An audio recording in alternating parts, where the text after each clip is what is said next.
Subscribe कीजिए मेरे YouTube channel को और पाइए इसी तरह की लेटेस्ट एजुकेशनल वीडियोस।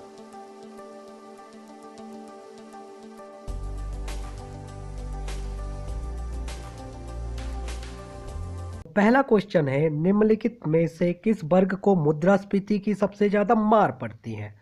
और इसका सही जवाब है ऑप्शन ए, लेनदार। तो लेनदार यानी जिसने पैसे लेने हैं, लेंडर को मुद्रास्फीति अर्थात महंगाई की सबसे ज्यादा मार पड़ती है और उसका दिया हुआ पैसा डूब जाता है अगर मुद्रास्फीति अर्थात महंगाई की स्थिति हो। जिस मुद्रा में शीघ्र देशांतरण की प्रवृत्ति हो उस मुद्रा को क्या कहते हैं? और इसका सही जवाब है ऑप्शन सी, हॉट करेंसी यानी गर्म मुद्रा। तो जिस मुद्रा की प्रवृत्ति होती है शीघ्र देशांतरण की उसे बोला जाता है हॉट करेंसी। अगला प्रश्न है, मुद्रास्फीति अर्थात महंगाई से किस वर्ग को लाभ होता है? और आपके पास ऑप्शन है 4 और इसका सही जवाब है ऑप्शन सी, ऋणी। बोरोवर यानी ऋणी व्यक्ति को सबसे ज्यादा फायदा होता है मुद्रास्फीति का। भारत दुनिया की कौन सी सबसे बड़ी अर्थव्यवस्था है? और इसका सही जवाब है ऑप्शन बी, तीसरी। तो परचेजिंग पावर के हिसाब से भारत पूरी दुनिया में तीसरे नंबर की सबसे बड़ी अर्थव्यवस्था है। शेषनाग झील कहां पर स्थित है? और इसका सही जवाब है ऑप्शन बी, जम्मू कश्मीर। तो जम्मू कश्मीर में स्थित है शेषनाग झील। इनमें से कौन सा देश यूरोपियन यूनियन का हिस्सा नहीं है? और आपके पास ऑप्शन है 4, ब्रिटेन, पुर्तगाल, इटली या आइसलैंड। और इसका सही जवाब है ऑप्शन ए, ब्रिटेन। तो ब्रिटेन पहले यूरोपियन यूनियन का भाग था, लेकिन ब्रिटेन ने पिछले साल यूरोपियन यूनियन से अपना नाम वापस ले लिया है और यूरोपियन यूनियन में अब वर्तमान में मौजूद है 27 देश। भारत में इस साल कौन सी लोकसभा के लिए आम चुनाव होने वाले हैं? यानी कि 2019 के जो लोकसभा चुनाव होंगे ये कौन से चुनाव होने वाले हैं? और इसका सही जवाब है 17वीं लोकसभा। संविधान के किस अनुच्छेद में समान नागरिक संहिता के बारे में वर्णन मिलता है? और इसका सही जवाब है ऑप्शन सी, अनुच्छेद 44। तो अनुच्छेद 44 जुड़ा है यूनिफॉर्म सिविल कोड यानी कि समान नागरिक संहिता से, और पूरे भारत में समान नागरिक संहिता है, लेकिन जम्मू कश्मीर एक अपवाद है जहां पर 370 की वजह से यूनिफॉर्म सिविल कोड देखने को नहीं मिलता। किस पंचवर्षीय योजना के तहत भारत में 3 बड़े इस्पात उद्योग लगाए गए थे?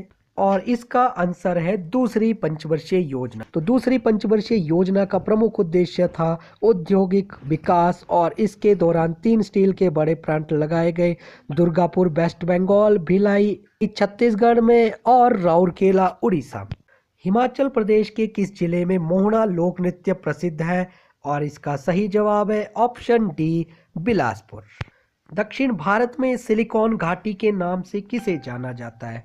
और इसका सही जवाब है ऑप्शन बी, बेंगलुरु। तो बेंगलुरु को बोला जाता है भारत की सिलिकॉन घाटी क्योंकि यहाँ पर सबसे ज़्यादा पाया जाता है सिलिकॉन।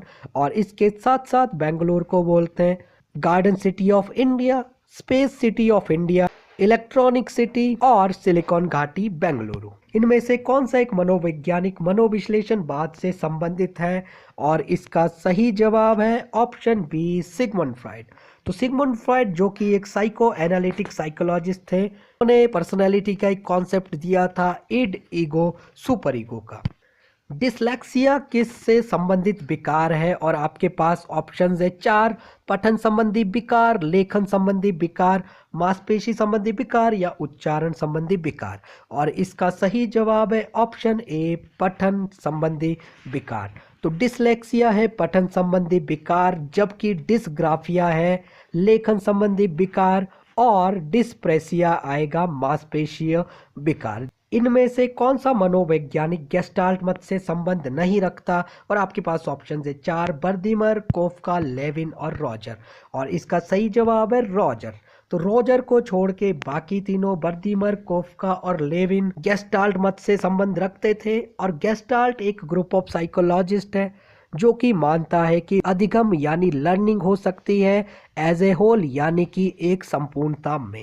अगला प्रश्न है, बालक का विकास किस अवस्था में शुरू हो जाता है? आपके पास ये है 4 ऑप्शन और इसका आंसर है गर्भावस्था के दौरान। डाल्टन प्रणाली का प्रतिपादन किसने किया था? आपके पास ऑप्शन है Helen Parkhurst, Maria Montessori, Kilpatrick या इनमें से कोई नहीं। और इसका सही जवाब है ऑप्शन ए हेलन पार्कहर्स्ट। तो हेलन पार्कहर्स्ट को माना जाता है डाल्टन प्रणाली के प्रतिपादक के रूप में, जबकि मारिया मोंटेसरी ने शुरू की थी मोंटेसरी विधि। अगला प्रश्न है, बाल विकास किस पर निर्भर करता है? आपके पास ऑप्शन है 3, वंशानुक्रम, वातावरण, व्यवहार या ए और बी दोनों। और इसका सही जवाब है ऑप्शन डी, ए और बी दोनों, यानी वंशानुक्रम और वातावरण। तो वंशानुक्रम यानी हेरिडिटी और एनवायरनमेंट दोनों के ऊपर आधारित है बाल विकास। नेक्स्ट क्वेश्चन इज, मंदबुद्धि बालक की बुद्धि लब्धि यानी आईक्यू कितना होता है? और आपके पास ऑप्शन है 4, 130 से अधिक, 120 से कम, 80 से अधिक या फिर 70 से कम।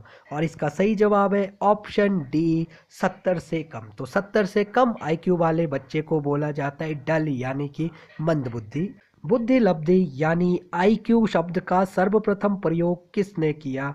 और आपके पास ऑप्शन है 4, थॉर्नडाइक, विलियमस्टन, अल्फ्रेड बिने और टर्मन। और इसका सही जवाब है टर्मन। तो टर्मन एक ऐसे साइकोलॉजिस्ट थे जिन्होंने सबसे पहले यह टर्म आईक्यू का यूज किया था, जबकि आईक्यू फॉर्मूला दिया था विलियमस्टन ने। और आईक्यू मेजर करने का फॉर्मूला होता है mental as upon chronological age into 100।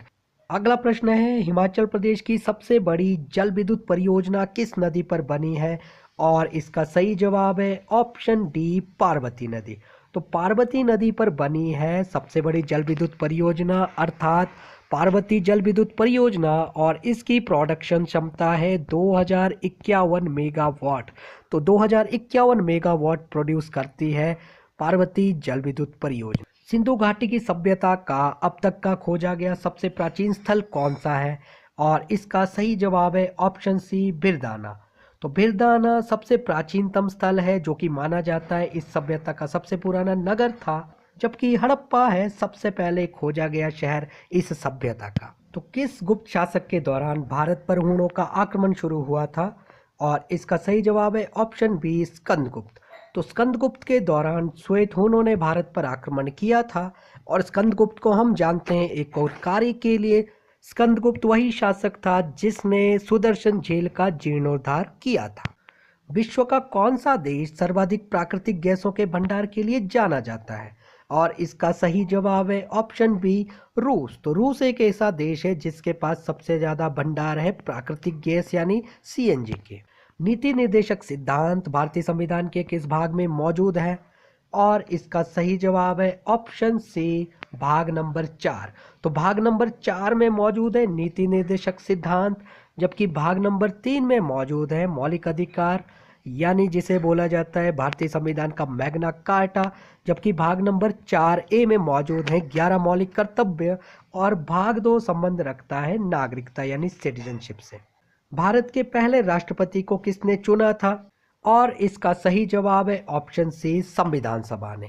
तो संविधान सभा ने चुना था भारत के पहले राष्ट्रपति यानी कि डॉक्टर राजेंद्र प्रसाद को। अंतर्राष्ट्रीय न्यायालय में कुल कितने न्यायाधीश मौजूद होते हैं? और इसका सही जवाब है ऑप्शन बी, 15 न्यायाधीश। नेशनल कोर्ट ऑफ जस्टिस में कुल होते हैं 15 न्यायाधीश। इनका कार्यकाल होता है 9 वर्ष, जबकि अंतर्राष्ट्रीय न्यायालय का मुख्यालय है द हैग, नीदरलैंड में। दिरहम किस देश की मुद्रा है? और इसका सही जवाब है ऑप्शन डी, संयुक्त राज्य अमीरात। तो संयुक्त राज्य अमीरात की मुद्रा है दिरहम। भारतीय प्रेस का मुक्तिदाता किसे कहा जाता है? आपके पास ऑप्शन है Lord Lytton, Lord Ripon, Lord Metcalfe या लॉर्ड लॉरेंस। और इसका सही जवाब है ऑप्शन सी, लॉर्ड मेटकॉफ। तो लॉर्ड मेटकॉफ को बोला जाता है भारतीय प्रेस का मुक्तिदाता, जबकि यहाँ पर 2 और नाम है लॉर्ड लिटन और लॉर्ड रिपन के, तो इनके बारे में भी देख लेते हैं। तो लॉर्ड लिटन ऐसा वायसराय था जिसने भारत में वर्नाकुलर प्रेस एक्ट को जारी किया था। और वर्नाकुलर प्रेस एक्ट के तहत भारतीय समाचार पत्र ऐसी कोई भी चीज नहीं लिख सकता जो कि अंग्रेजी सरकार के खिलाफ हो, जबकि वर्नाकुलर प्रेस एक्ट को खत्म किया था लॉर्ड रिपन ने।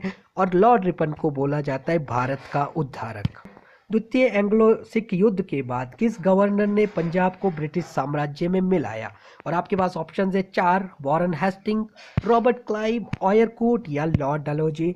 और इसका सही जवाब आ जाएगा option D, Lord Dalhousie. For more videos, subscribe to our channel and press the bell icon for the latest updates.